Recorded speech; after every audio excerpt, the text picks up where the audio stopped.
Assalamu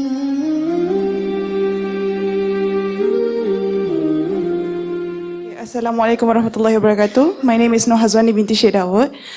My question is there any relation to human sins and the disasters happening in this world?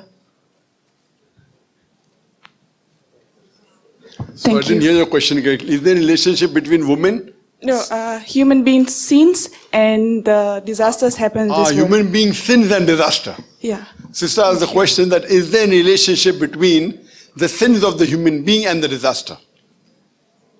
Allah says in the Quran in several places that Allah subhanahu wa ta'ala will test you. Allah says in Surah Baqarah, chapter 2, verse 155, surely we will test you with fear and with hunger, or with loss of goods, or lives, or the fruits of your toil, and give glad tidings to those who patiently persevere. This life, sister, is a test for the hereafter. Allah says in the Quran in Surah Mulk, chapter number 6 and verse number 2, Alladhi khalaqal mawta wal hayata. It's Allah who has created death and life to test which of you is good in deeds. So this life is a test for the hereafter. Now, whenever any calamity comes on a human being, it can be two things, sister. Either it can be a punishment because of your sin, or it can be a test. If you have done sins, then that's a punishment. If you are a good human being, follow the Quran, Allah is testing you, is giving you a calamity, giving you a higher test to check whether do you pass a higher test or not. For example, if you pass Bachelor's in Arts, you get BA. If you pass Bachelor's in Medicine, you get Doctor, DR. To pass a medical bachelor is more difficult than passing a Bachelor's in Arts, correct? But if you pass a higher test, you get a higher degree. So when a calamity befalls, it's either a punishment because of your sins or it's a test for you.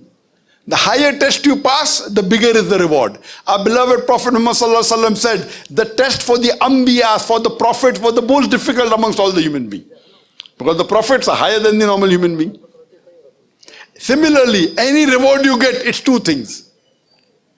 Any good thing that happens in your life, either it's a reward for your good deeds or it's a test. There are many people who do sins and yet they are rich. They have big bungalows. Allah is testing them. So if you get some good things, it's either a reward for your good deeds or it's a test for you. Allah says your wealth and your children are a test for you. Surah Anfal chapter 8 verse number 28. Allah is testing you with wealth. So whenever any calamity befalls, a Muslim says Alhamdulillah. When he goes in Prophet, he says Alhamdulillah. When he goes in Lord, he says Alhamdulillah. It's from Allah subhanahu wa ta'ala. But Allah is checking you. It's testing you that once I give you, now I've given you everything in life, good food, house, everything, and you're praying for Allah, and you're praying to Allah and following. Now when He gives difficulty, do you yet pray or not? Do you yet thank Allah or not? Do you yet follow the Quran or not? So if a calamity comes, it can either be a punishment for your sins or it can be a test for you. Hope that answers the question, sister.